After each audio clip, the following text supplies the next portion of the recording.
Happy Sunday, ladies. Excuse the appearance.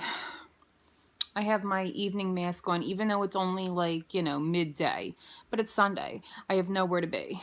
I'm getting my me time.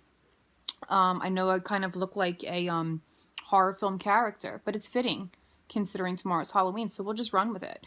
Get in the me time. Okay. So today's topic is how children are sponges. Okay. Now, I'm not talking about financial sponges. We already know that they are sponges financially, but that's our fault.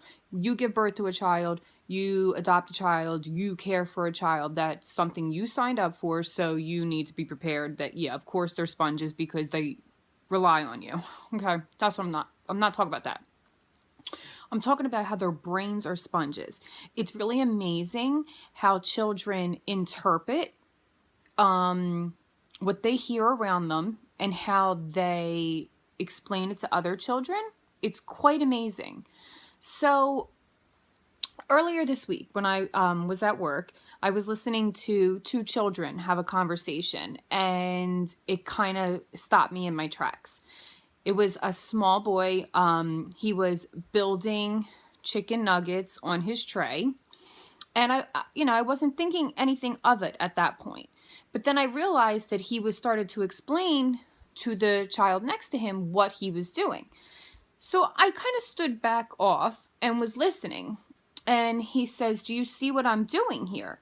And the other child goes, "Yeah, you're building." And he goes, "Yeah, but do you know what I'm building?" And the other little boy was like, "A wall." And he goes, "Yeah, I'm building a wall."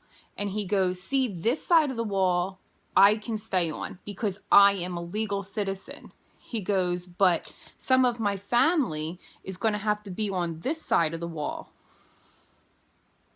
and they won't be able to come over." And you should have saw the other boy's face. First of all, the other child wasn't getting what he was trying to explain. He was like, "Oh, okay, cool, whatever."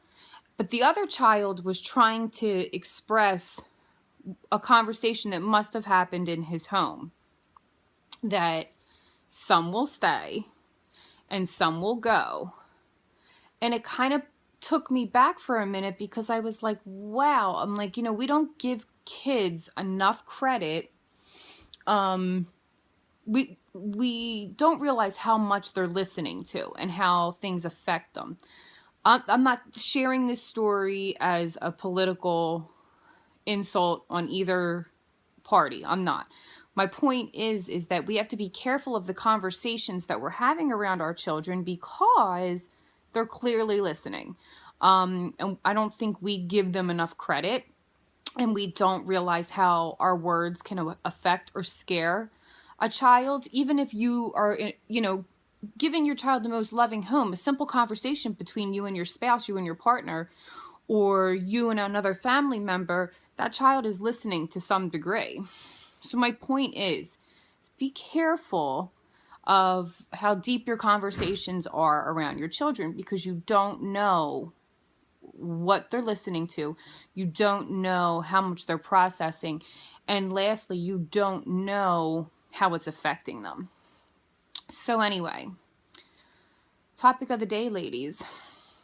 Sometimes we got to zip it, lock it, and put it in our pockets. Until the next time, I love you. Have a great day.